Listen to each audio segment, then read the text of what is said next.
बोलो सच्चिदानंद भगवान की जय। बोलो भागवत महापुराण की जय। बोलो पुरुषोत्तम मास की जय। ओम नमः पार्वती पतये। हर हर हर महादेव। हरि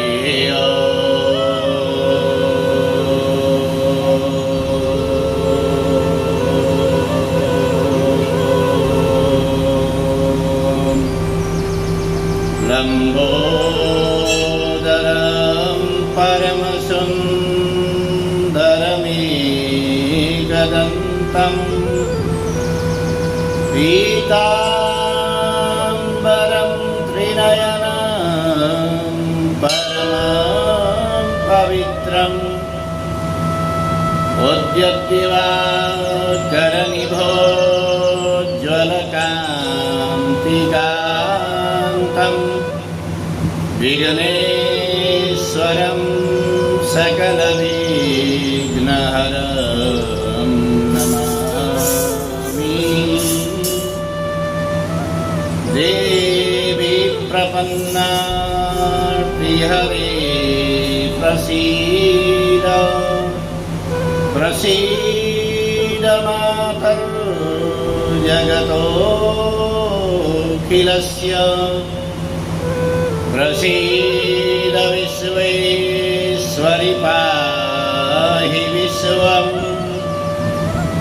त्वमेश्वरी देवी चराचरस्य। हेयं सदा परिभवग्नमभीष्टदोहम्। तीर्थास्पदं शिवविरञ्जनं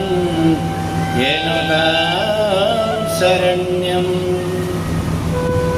प्रत्यार्थिहं प्रणतपादभवाब्धिभूतं। वन्दे महापुरुषते चरणारविन्दम्।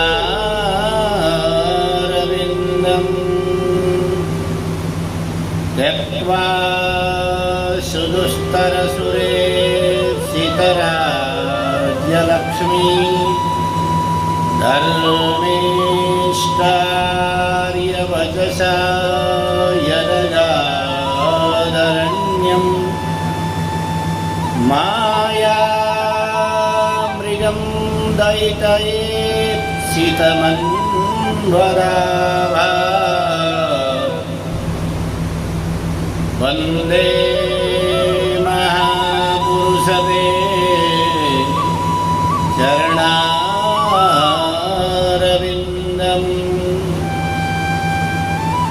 वंशी विभूषितकरा नवनीररावा।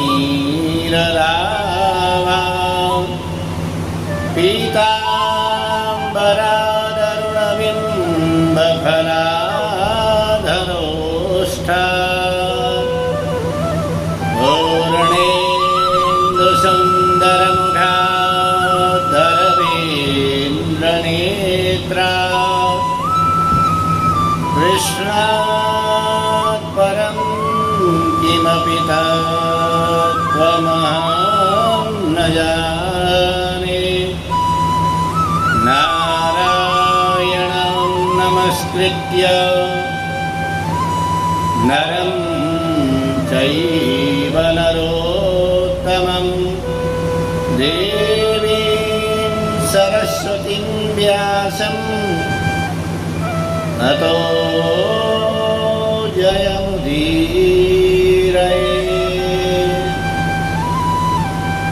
श्रीसीतानाथसमारम्भा श्रीरामानन्दार्यमध्यमा। अस्मदाचार्यपर्यन्तां वन्दे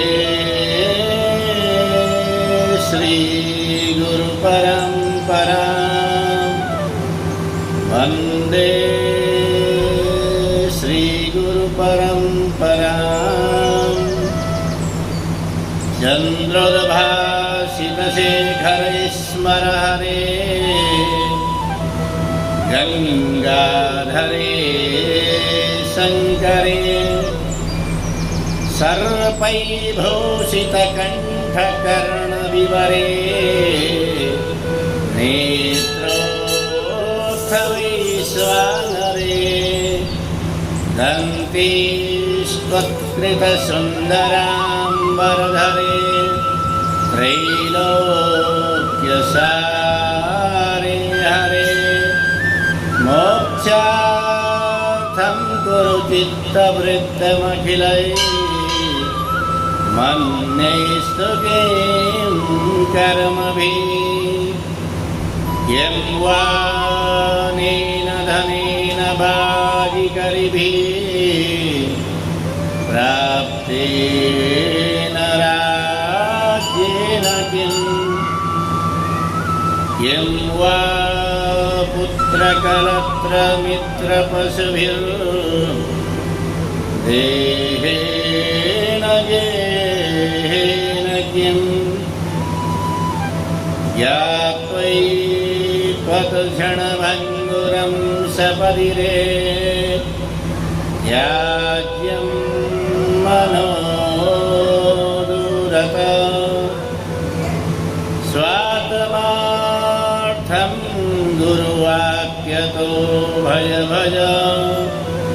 श्रीपार्वतीं वल्लभां करचरणकृतं वा कायजं कर्मजं वा श्रवणनयनजं वा मानसं वा पराधं विहितम् अविहितं वा सर्वमेतत्क्षमस्व जय जय करुणाब्धे श्रीमहादेव शम्भो जय जय करुणाब्धे श्रीमहादेव शम्भो जय जय करुणाब्धे श्रीमहादेव शम्भो भक्ति भगवन्त गुरु चतुरनाम बपुए इनके पद वंदन किए नासै विघ्नानि नासै विघ्नानि। बोलो भक्तवत्सल भगवान की जय। जय जय श्री राधे जय जय श्री राधे जय जय श्री राधे। ओम नमः पार्वती पतये हर हर महादेव। भगवान के नाम संकीर्तन के साथ आज इस कथा में प्रवेश करेंगे। आज चौदहवें दिवस की कथा, चतुर्दश दिवस की कथा में हम लोग प्रवेश कर रहे हैं। श्रीमन्नारायण नारायण नारायण श्रीमन्नारायण नारायण नारायण भगवन् नारायण नारायण नारायण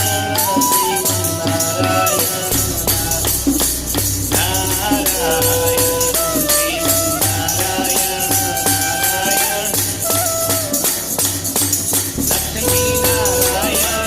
नारायण नारायण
की जय। बोलो भागवत भगवान की जय।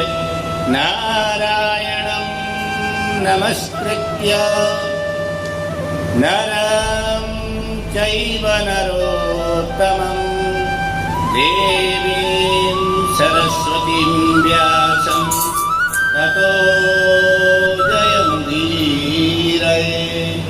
देवीं सरस्वतीं व्यासं ततो जयमुदीरये।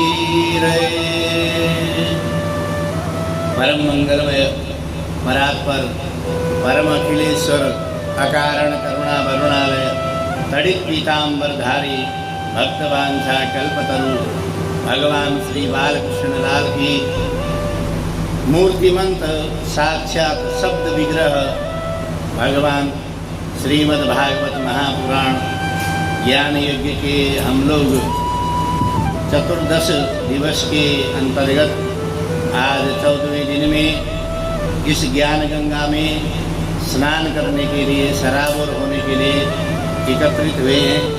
सभी भक्तों का सभी मित्रों का हार्दिक अभिनंदन स्वागत। भगवान के श्री चरणों में परमात्मा के दर्शन करते हुए परमात्मा को प्रणाम करते हुए इस कथा यज्ञ में प्रवेश करते हैं।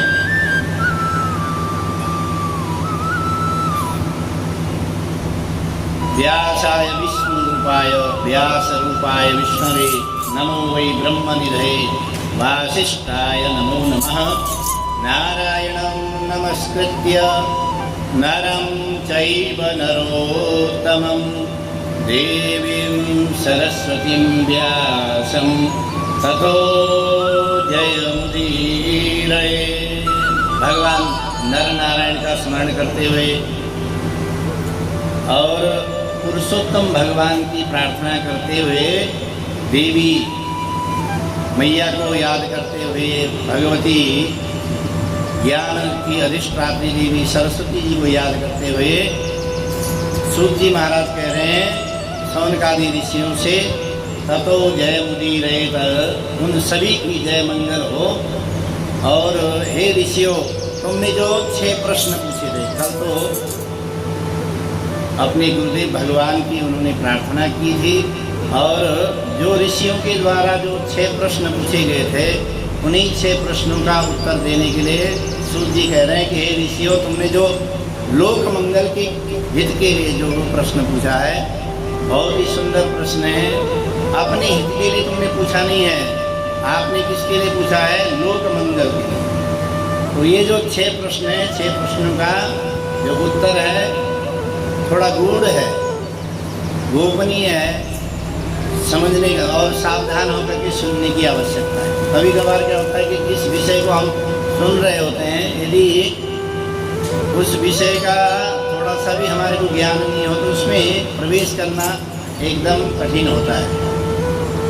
जैसे आपने देखा होगा कि हम गाड़ी चलाना हमें आता नहीं हो और गाड़ी हमारे को एकदम से दे दे तो होता क्या है कि कैसे चलाएं, क्या करें, समझ में नहीं आता। फिर हमारे बुद्धि और विचार जो है उसमें पूर्ण रूप से उसमें लग नहीं पाते।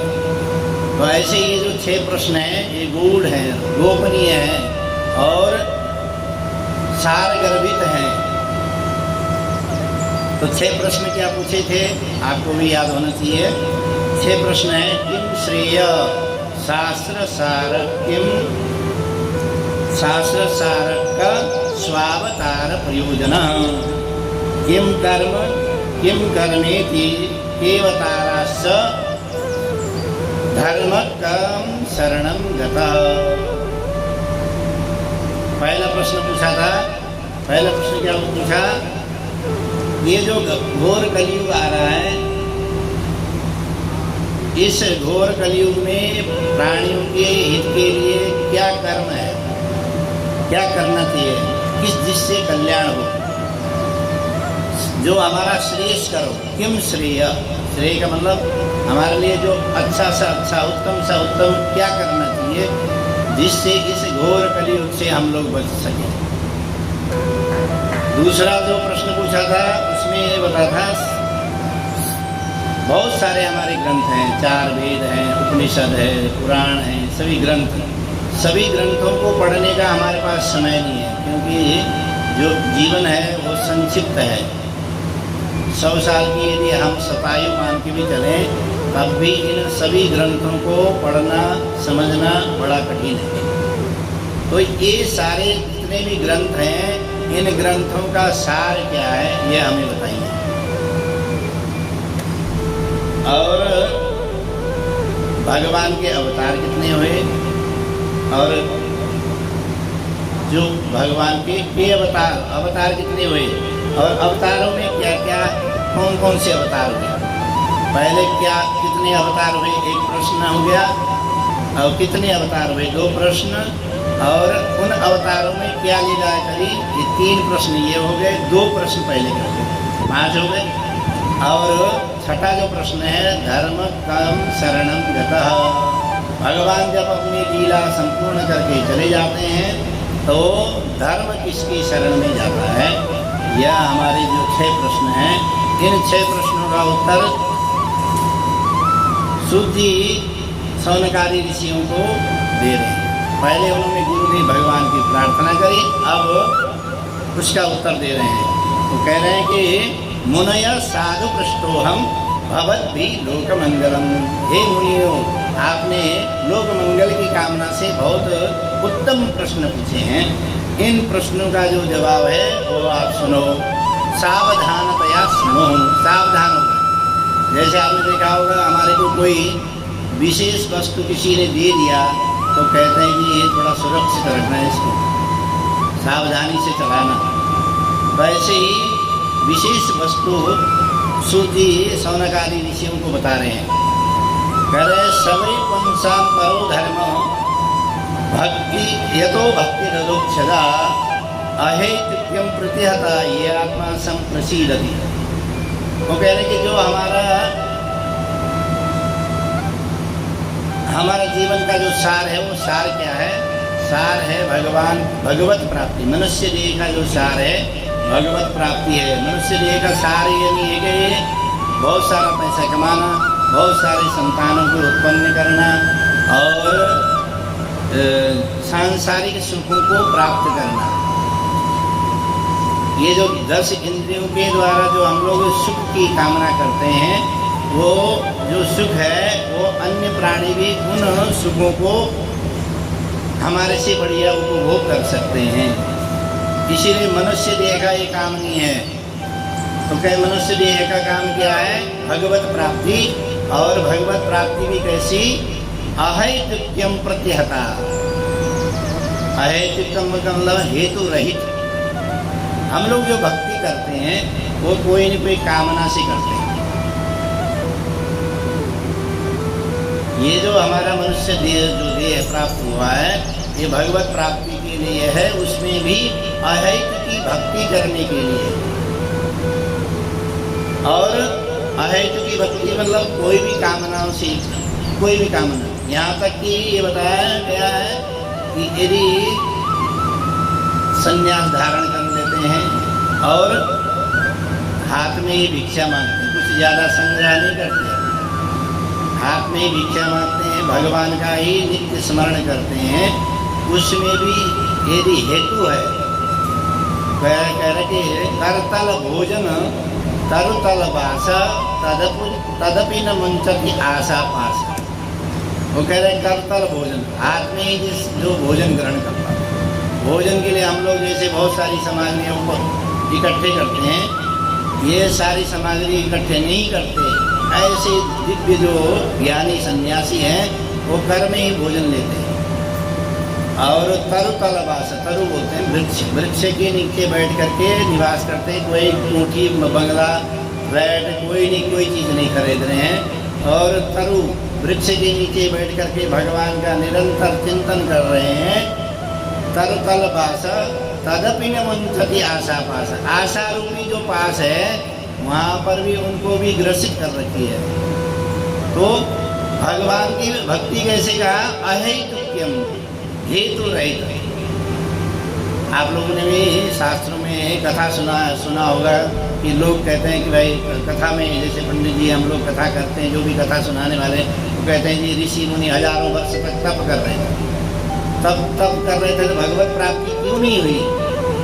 भगवत प्राप्ति न होने का मुख्य कारण ये है, उनको सिद्धियां तो अनेकों प्राप्त हो गई, अष्ट सिद्धि नव निधियां सब प्राप्त हो गई, परंतु भगवत प्राप्ति नहीं। उसका मुख्य कारण है वो कहीं न कहीं हेतु है। जब तक हेतु रहेगा तब तक भगवत प्राप्ति नहीं हो सकती।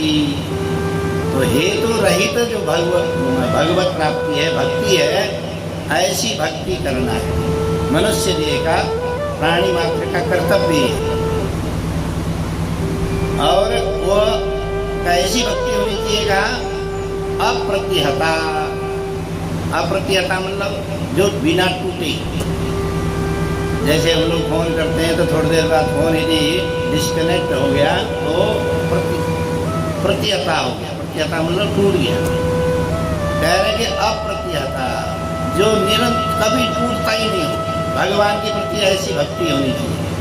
अब हमने भक्ति करी लेकिन भगवान की प्राप्ति हुई नहीं, फिर हमने सोचा कि चलिए अभी प्राप्ति नहीं हो रही, तो उसमें जो एक तो कामना युक्त हो गई। फिर थोड़ी देर हमने कहा कि चलो इस बार नहीं करते। बहुत सारी बात तो ऐसा होता है, हम दीपावली का पूजन ही नहीं कर रहे हैं। कह रहे जी क्यों नहीं कर रहे हो? कह रहे जी महाराज इतने सालों से दीपावली पूजन कर रहे थे, माता लक्ष्मी खुश ही नहीं हुई, क्या करना, व्यापार तो बेकार है, कुछ हो ही नहीं रहा है। थोड़ा क्या लक्ष्मी पूजन में जो पंडित जी को दक्षिणा देनी है, पूजा का सामान लाना है, इससे अच्छा तो रहने दो। तो एक साल नहीं करी, दूसरे साल सबने देखा, सब कर रहे हैं। पिछले साल मैंने किया नहीं था, क्या पता इस कारण मेरा बिजनेस और डाउन हो गया, फिर वो दूसरे साल करने लगा। तो ऐसे ही जो है अप्रतिहता मतलब निरंतरता। अब कैसे निरंतरता? कहा जिस तरह से हम लोग भोजन करते हैं तो उसमें भोजन में भी हमारी निरंतरता होती है, उसी के प्रति लगाव होता है, उसी के लिए हम लोग इकट्ठे करते हैं। और यही बोलते हैं कि ये पापी पेट का सवाल है, ऐसे बोल करके बहुत सारी चीज़ों को हम इकट्ठा कर रहे होते हैं और बोलते हैं ये पापी पेट का सवाल है। तो ऐसी भक्ति होनी चाहिए। कहा अप्रतिहता, अहेतु की और अप्रतिहता, ऐसी भक्ति होनी चाहिए। और जितने भी शास्त्र हैं उन शास्त्रों का सार क्या है? शास्त्रों का सार भी भगवत प्राप्ति ही है। और वो जो शास्त्र जितने ग्रंथ है, सभी ग्रंथों में, जिन ग्रंथों में आप कथाएं सुनेंगे, कथाओं का मूल सार क्या है? जैसे हम लोग कोई भी चीज़ ग्रहण करते हैं तो उसका जो सूक्ष्म तत्व है वही हमारे शरीर में लगता है, बाकी तो अवयवों से, अन्य जो हमारी इंद्रियां हैं उनसे बाहर निकल जाता है। ऐसे ही जो सार है, उस सार क्या है?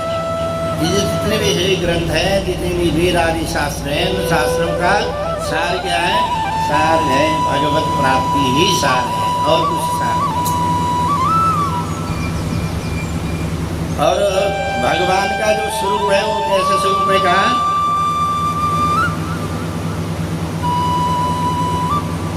ब्रह्मेति परमात्मेति भगवान इति कथ्यते। 3 स्वरूप में हम लोग भगवान की आराधना करते हैं।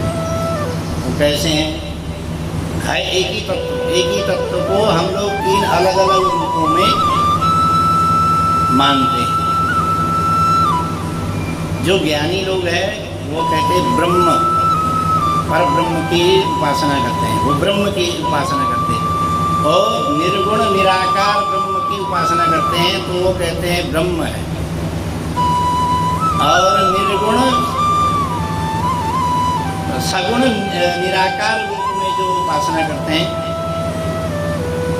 वह परमात्मा।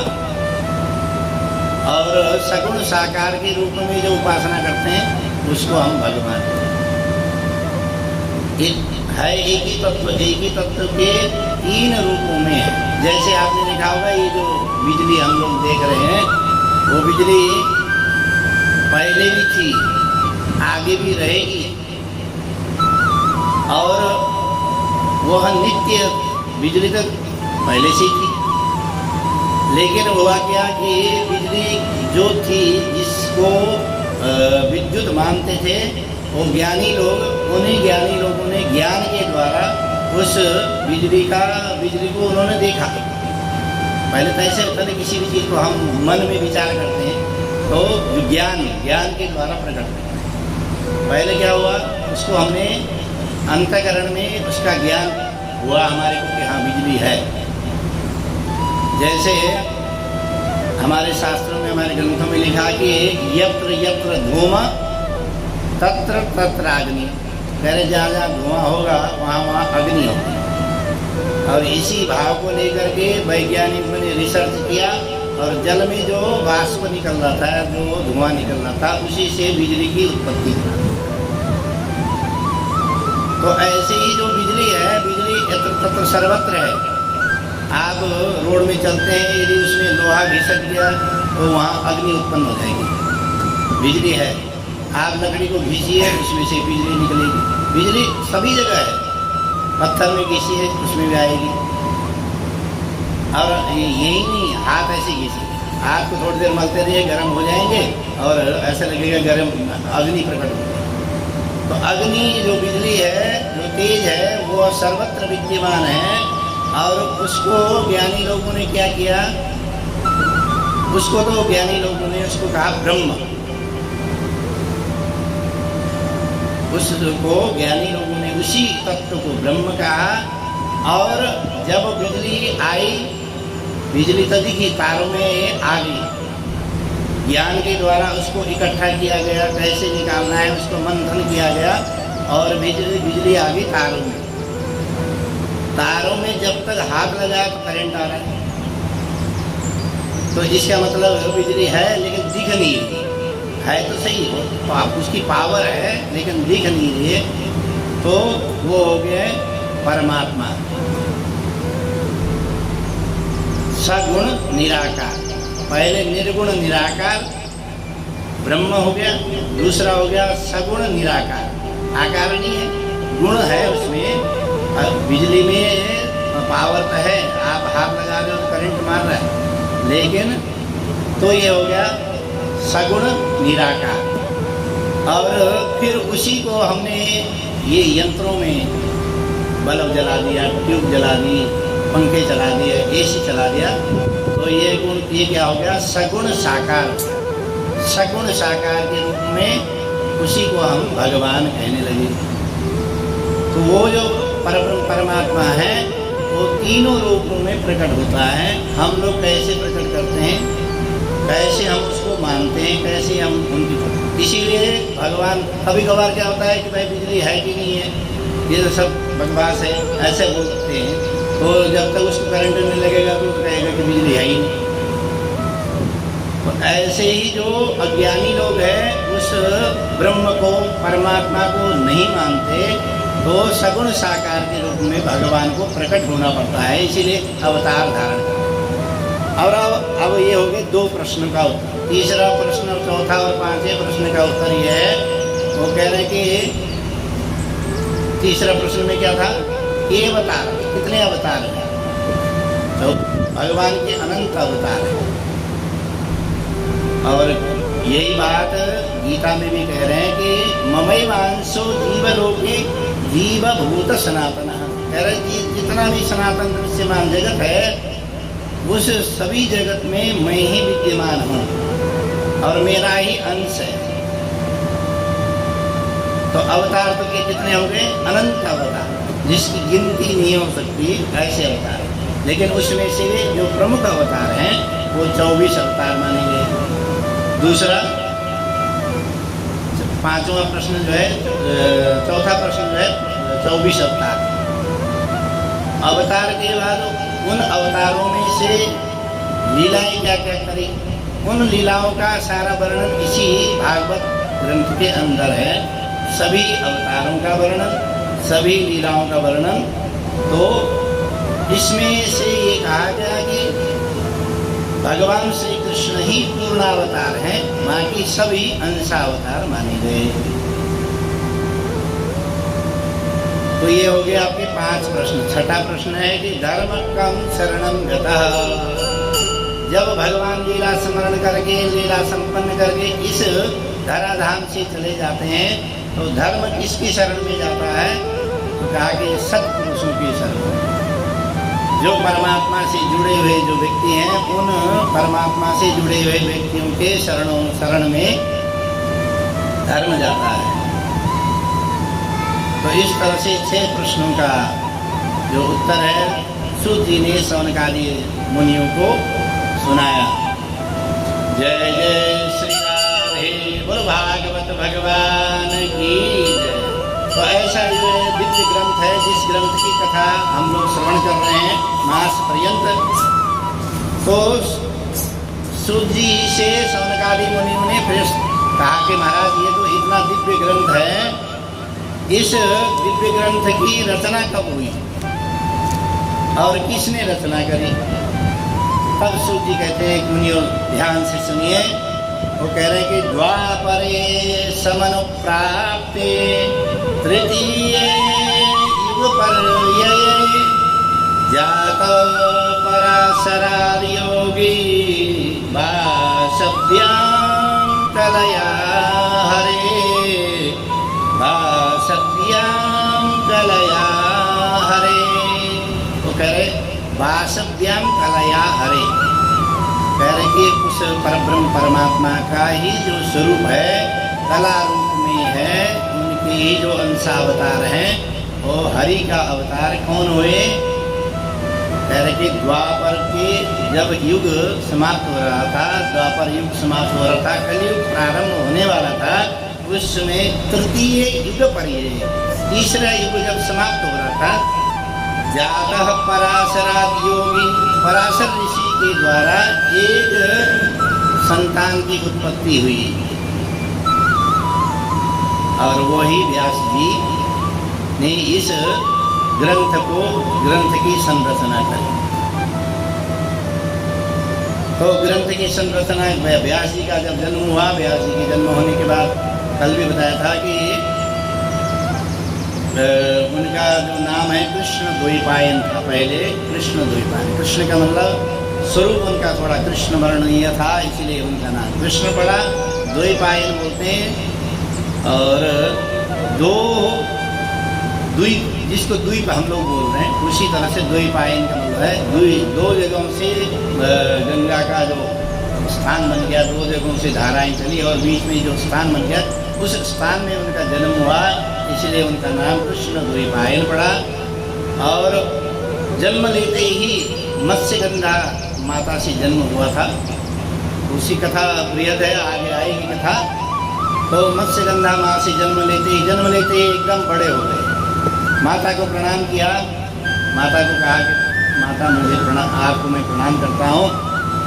तो मत्स्यगंधा जो माँ थी, उनके शरीर से मछली की सुगंध आती थी और वो जन्म लेते ही माँ को कहा कि अब आपसे कभी ऐसे दुर्गंध नहीं आएगी, यही सुगंध में बदल जाएगी।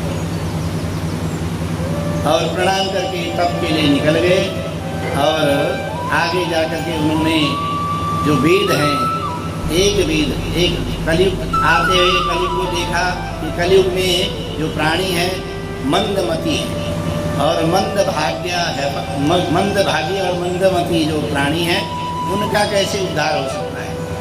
देखिए 2 चीज़ें हैं। यदि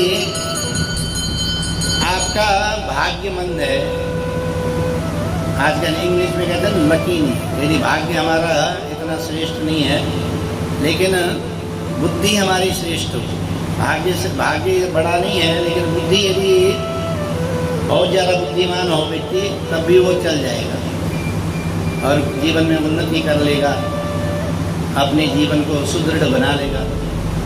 और किसी की बुद्धि कमज़ोर है लेकिन भाग्यवान है, लिखा है भाग्यम फलति सर्वत्र न च विद्या न च पौरुषम। कह रहे कि विद्या पौरुषता काम कहीं नहीं करती है, भाग्य काम करता है। नीति शास्त्रों में ऐसा वर्णन आता है कि भाग्यम फलति सर्वत्र न च विद्या न च पौरुषम। विद्या और पौरुष उसका जो पराक्रम है वो काम नहीं आती है, सिर्फ भाग्य ही आपको काम देता है, भाग्य से ही आपको प्राप्ति होती है। तो भाग्य यदि हमारा मजबूत है, हम कर्म करने में इतने मजबूत नहीं है, बुद्धि हमारी मलिन है, फिर भी यदि हमारा भाग्य अच्छा है तो क्या होगा, उसके भाग्य के सहारे हमारा जीवन बढ़िया कर जाएगा। कह रहे कि कलयुग में जो प्राणी है दोनों चीज़ों में कमी है, मंदाश मंद मतयो मंद भाग्य। कह रहे कि मंद मती होंगे और भाग्य भी उनका मंद ही होगा। आज भी मंदवार है, मंद बोलते हैं शनिवार को धीरे धीरे चलता है। ऐसे ही हमारा भी जो भाग्य है बहुत धीमा है और बुद्धि भी हमारी लगातार मलिन होती जा रही है। तो इस बुद्धि के जो मलिन हो रही है, भाग्य हमारा मलिन है, तो इस वेद पुरुष जो साक्षात भगवान नारायण का ही स्वरूप है, उस वेद को कैसे समझेंगे लोग।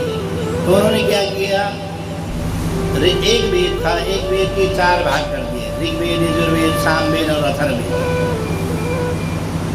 फिर भी उनको लगा कि इससे नहीं होने वाला है, क्योंकि इतने जो चारों वेद हैं उनको भी समझने में आने वाले जो समय में, क्योंकि वो त्रिकालज्ञ हुए, व्यास जी हुए त्रिकालज्ञ हुए, तीनों कालों के बारे में समझ रहे हैं कि आने वाले समय में क्या होने वाला है। फिर कहा कि चलो इससे नहीं होने वाला। फिर उन्होंने क्या किया, पंचम वेद महाभारत का संरचना की। महाभारत की संरचना करने के बाद भी उनको संतुष्टि नहीं हुई। महाभारत में सभी विषय को समावेश किया। लोग तो महाभारत पढ़ते नहीं, अब हम लोग भी कहाँ पढ़ते हैं। लोगों घर में ये है कि यदि महाभारत घर में रखोगे भी तो घर में महाभारत हो जाएगी, ऐसी लोगों ने ऐसे बना दिया है, जबकि ऐसा नहीं है। सभी ज्ञान विज्ञान जितना हमारा शास्त्रों का सार है, वो सभी वेदों का सार जो है वो महाभारत में व्यास जी ने इकट्ठा करके ज्ञान विज्ञान इकट्ठा किया। अथर्ववेद हम लोग नहीं जानते, सामवेद के बारे में नहीं जानते। और वो देखिए उसी ज्ञान विज्ञान का एक है, महाभारत पर्व के अंतर्गत आता है गीता। देखिए कितना बड़ा ज्ञान होगा कि गीता लिखा है, गीता सुगीता ही कर्तव्य किमन्य शास्त्र विस्तर है। ये गीता के जो गीता जो 700 श्लोकों में है, उस 700 श्लोकों की जो विस्तार है वो अन्य किसी ग्रंथ की विस्तार की आवश्यकता नहीं है। कह रहे कि यह स्वयं पद्मनाभस्य, भगवान श्री कृष्ण के द्वारा मुख से निकली हुई ऐसी जो गीता है वो भी उसी महाभारत के अंतर्गत है। पंचम वेद महाभारत की भी संरचना करी, उसके बाद भी उनके मन में संतुष्टि नहीं हुई। आपने देखा होगा यदि हमारी किसी के प्रति सद्भावना है तो हम उसको पहले थोड़ी जो पहली सेवा करते हैं उससे भी हमारी संतुष्टि नहीं होती। आप सोचते हैं चलो कोई नहीं और कुछ देते हैं। जैसे माता पिता अपने बच्चों को देना चाहते हैं, माता पिता अपने पास जो भी सामग्री होती है अपने बच्चों को पूरा देने की कोशिश करते हैं जितना भी हो। और आज की डेट में बहुत सारी जगह ऐसी व्यवस्था है कि माँ बाप ने सब कुछ बच्चों के नाम करा दिया और बच्चों ने माता पिता को वृद्धाश्रम में पहुँचा दिया। तो इस चीज़ का भी ध्यान रखना है। लेकिन अब व्यास जी तो अपनी जो कलयुग के जो संतान हैं, क्योंकि गुरु के लिए तो ये जो पूरा संसार ही उनके संतान होती है ना जी। मेरे आने वाली जो जनरेशन है, इन जनरेशनों को कैसे लाभ मिल सकता है उसके लिए फिर उनको संतुष्टि नहीं हुई। फिर उन्होंने क्या किया, एक एक करके 17 पुराण लिख डाले, तब भी उनको आत्मसंतुष्टि नहीं हुई। आत्मसंतुष्टि नहीं हुई तो वो सोचने लगे, माथा पकड़ करके बैठ गए, तो भगवान का ही ध्यान करने लगे कि अब क्या होगा, कैसे मेरे को कैसे संतुष्टि प्राप्त हो सकती है, मुझे क्या करना चाहिए, कुछ समझ में नहीं आ रहा। जो इतने बड़े ज्ञानी हैं उनको भी समझ में नहीं आ रहा है कि ये मुझे करना क्या चाहिए।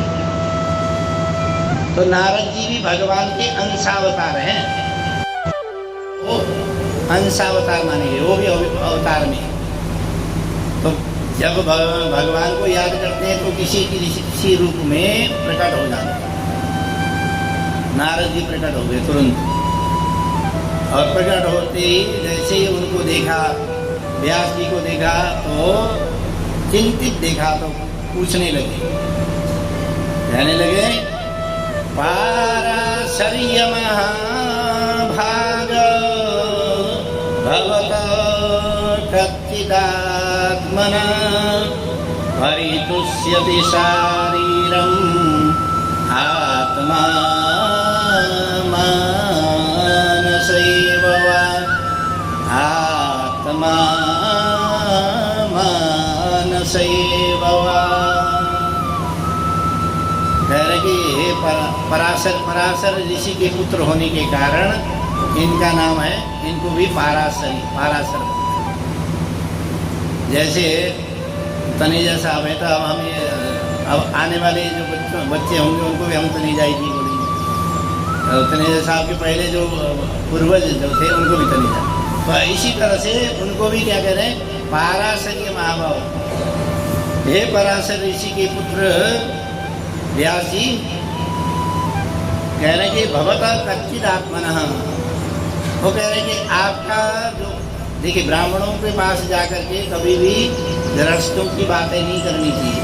शास्त्र की विधान है ब्राह्मण के पास जाकर के ब्राह्मण के कर्म पूछने चाहिए। कर्म मतलब कि आपकी संध्या बंधन सही चल रही है महाराज, उनकी गृहस्थी के बारे में मत पूछेंगे, आपका बेटा ठीक है, बेटी ठीक है, घर में व्यवस्था ठीक चल रही है, ये नहीं पूछना चाहिए। ये शास्त्र की मर्यादा नहीं है। जैसे सन्यासी के पास जाकर के गृहस्थी की बातें नहीं पूछनी कि जी मेरा महाराज जी प्रणाम करो। बहू ने भी प्रणाम किया तो महाराज जी ने कहा हाँ ठीक है ठीक है, अरे महाराज आशीर्वाद तो दे दो, पोता हो जाए आशीर्वाद दो, हाथ तो लगा दो। वैसे ही सन्यासी के पास जाकर के गृहस्थी की बात करने का निषेध है।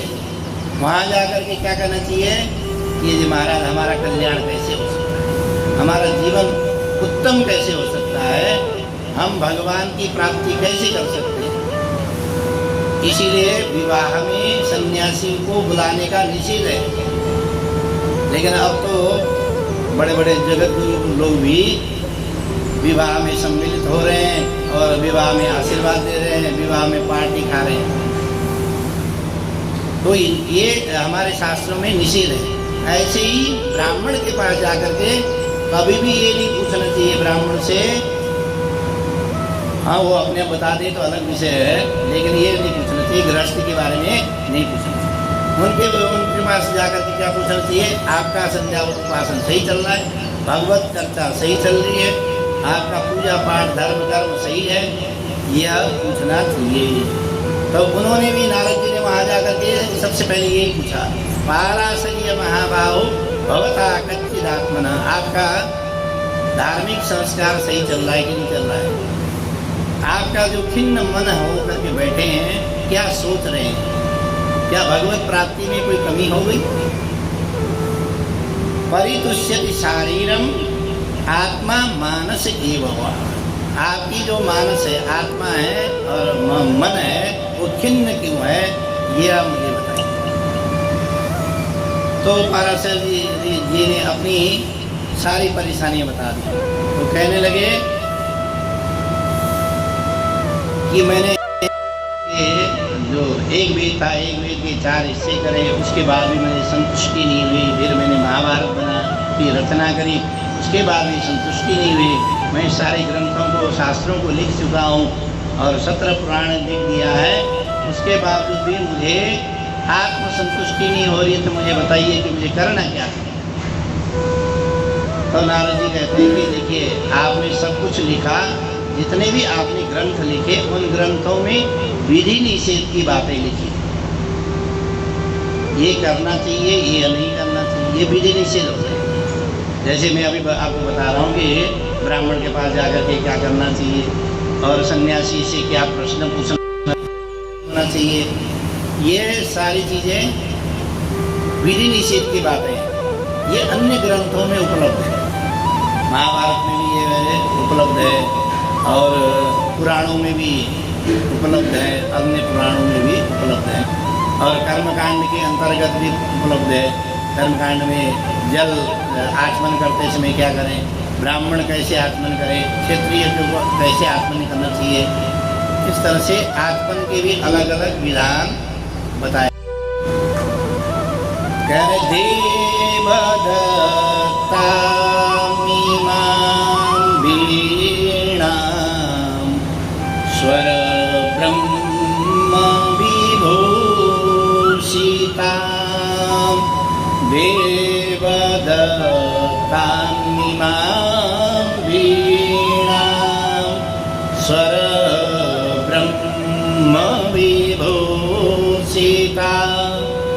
मूर्छयित्वा हरिकथा मूर्छयित्वा हरिकथा गायमानश्चराम्यहं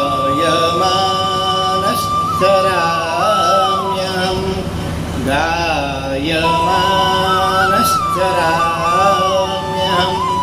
नारद जी कह रहे हैं गायमानश्चराम्यहं, मैं भगवान का ये जो वीणा भगवान के द्वारा मुझे प्रदत्त दी गई, इस वीणा में ही भगवान के नाम का संकीर्तन करते हुए और स्वर ब्रह्म विभूषिता, इसमें इस वीणा में क्या है, ब्रह्म स्वर ही विभूषित है। ठीक है, आपने देखा होगा जितने भी वाद्य यंत्र होते हैं उनमें स्वर होता है। स्वर जो है ब्रह्म लिखा है, शब्द ब्रह्म वर्तते, लेकिन यदि उन्हीं स्वरों में हम लोग जो वाद्य हैं उनमें अन्य जो नाच गाना भी करते हैं तो वह ब्रह्मस्वर नहीं है। पहले ब्रह्मस्वर क्या है, भगवान का ही निरंतर संकीर्तन करना ही ब्रह्मस्वर है। कह रहे मूर्छित, इसका जो भगवान का ही निरंतर मैं नाम संकीर्तन कर रहा हूँ, उसका प्रभाव देखो। मैं तीनों लोकों में, चाहे देवताओं में हो, दानवों में हो, मानव में हो, यक्ष गंधर्व किन्नर सभी स्थानों में मैं गायमानश्चराम्यहं, मैं बिना रुकावट जा सकता हूँ, सभी जगह जा सकता हूँ। ये भगवान की इस नाम का चमत्कार है। जिस वीणा से मैं यह नाम निरंतर उच्चारण कर रहा हूँ और सभी मुझे पूजते हैं, देवता यक्ष गंधर्व मानव दानव सभी लोग मुझे प्रणाम करते हैं और इस भगवान की गुणगणों की यह महिमा है। और आप खुद ही देखिए, जितने भी भगवान के गुणगण गाने वाले जो व्यक्ति हैं उनको सभी लोग प्रणाम करते हैं, चाहे वो मंत्री हो, चाहे संतरी हो, चाहे राष्ट्रपति हो। राष्ट्रपति घर में भी जो भगवान का जो गुणगण गाने वाले ब्राह्मण है, वैदिक ब्राह्मण है, कथावाचक है, उनको प्रणाम करते हैं कि नहीं करते। और आपने देखा होगा जो कथावाचक है, बड़े बड़े जो जितना ज्ञानी अधिक होगा व्यक्ति, उसको विदेश जाना भी आसान हो जाता है, लोग वहीं से बुलाते हैं, आ जाओगे। तो वो भी तो भगवान के गुणगण गाते हुए पूरे देश विदेशों में परिभ्रमण करते हैं कि नहीं करते। अभी वर्तमान में भी ऐसा है। तो वो नारद जी को तो पहले तो लोग इन कथाओं पे ही सोचते थे ये तो थोड़ा ऐसे ही है, झूठ भी हो सकता है। लेकिन अब आप देख रहे हैं तो जितने भी गुणगण गाने वाले जो व्यक्ति हैं, आप देखिए इस्कॉन के जो स्वामी जी थे, उन्होंने भगवान का नाम ही गुण हरे कृष्ण हरे राम बोलते हुए अमेरिका आदि सभी देशों में इतने मंदिरों की स्थापना है। भगवान के गुणगणों की तो महिमा है। तो ऐसे ही वो कह रहे हैं कि गायमानश्चराम्यहं, मैं निरंतर भगवान का ही गुणगण गा रहा हूँ और उन्हीं गुणगणों की महिमा है कि मैं निर्विरोध रूप से सभी जगह में जा पा रहा हूँ। ऐसे भगवान का यह दिव्य चमत्कार है। तो जैसे ही उन्होंने ऐसे बोला तो व्यास जी को समझ में आ गया कि अपनी कमी क्या है। फिर उन्होंने व्यास की गुफा पड़ती है ऊपर, माणा गांव है। जब आप बद्रीनाथ के लिए जाएंगे तो माणा गांव पड़ता है, उसके ऊपर है व्यास गुफा और गणेश गुफा। और व्यास जी ने क्या किया, नीचे ब्रह्म नदी जो सरस्वती है, सरस्वती में स्नान किया और अपनी गुफा में बैठ करके गणेश जी को स्मरण किया और इस भागवत ग्रंथ की दिव्य रचना संरचना करी। और संरचना जैसे भगवान की कृपा हुई वैसे वैसे 18,000 का यह दिव्य ग्रंथ, 18,000 श्लोकों का यह दिव्य ग्रंथ तैयार होकर के द्वार स्कंद 335 अध्याय से युक्त यह दिव्य ग्रंथ चमत्कारी ग्रंथ उत्पन्न प्रकट हो गया। और भगवान श्री गणपति जी लिखते गए, व्यास जी बताते गए और ये ग्रंथ उत्पन्न हो गया। और आज की कथा यहीं पर विराम देंगे। कल पूर्णमासी पर इस ग्रंथ के प्राकट्य पर भगवान श्री सुखदेव मुनि प्रकट होंगे, तो कल की कथा वहाँ से प्रारंभ करेंगे। भगवान का नाम संकीर्तन करते हुए कथा को यहीं पर विश्राम देते। बोलो सच्चिदानंद भगवान की जय। जय जय श्री राधे, जय जय श्री राधे, जय जय श्री राधे। अधरम मधुरम वदनम मधुरम नयनम मधुरम हसितम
मधुरं सपवारार्तिक्यम्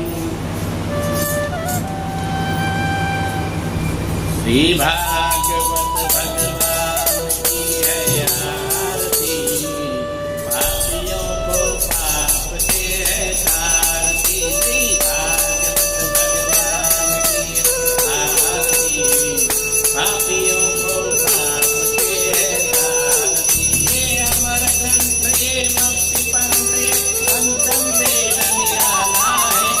अमर ग्रंथ ये मुक्ति पंथ ये पंचम वेद निराला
क्षेत्रं तोयं भ्रामितं देवो पर्यङ्गलग्नस्याणां सर्वं पापं दुःखं कष्टं विपोहति जलेन शीतलीकरणं पुष्पै देवाभिवन्दनं मन्त्रपुष्पान् द्यौः शान्तिरन्तरिक्षं शान्ति पृथ्वी शान्तिरापः शान्तिरोगदय शान्ति। फूल दे दीजिए सबको, एक एक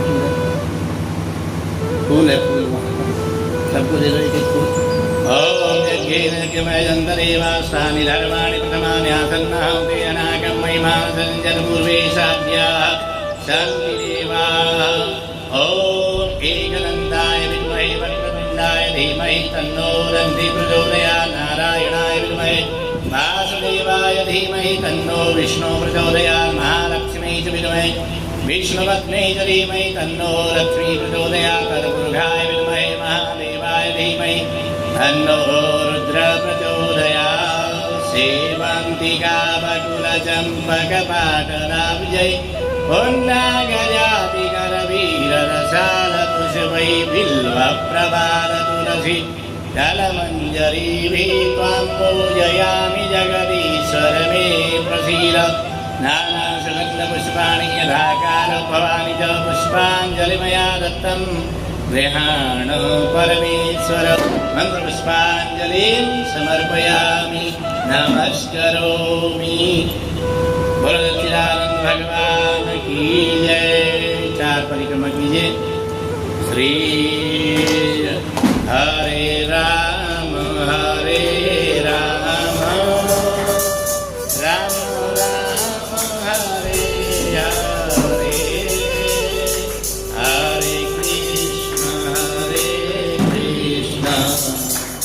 कृष्ण कृष्ण हरे हरे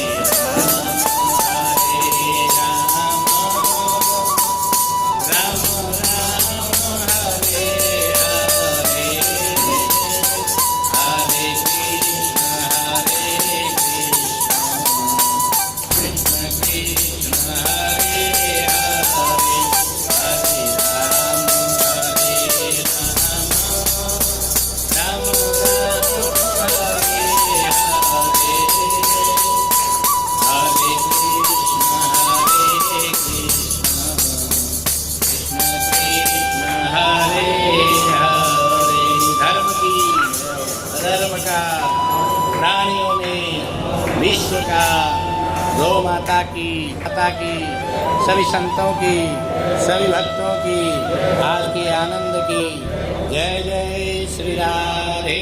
हर हर महादेव। ओम हर हर महादेव। ओम नमः पार्वती पतये हर हर महादेव। बोलो गौरी शंकर भगवान।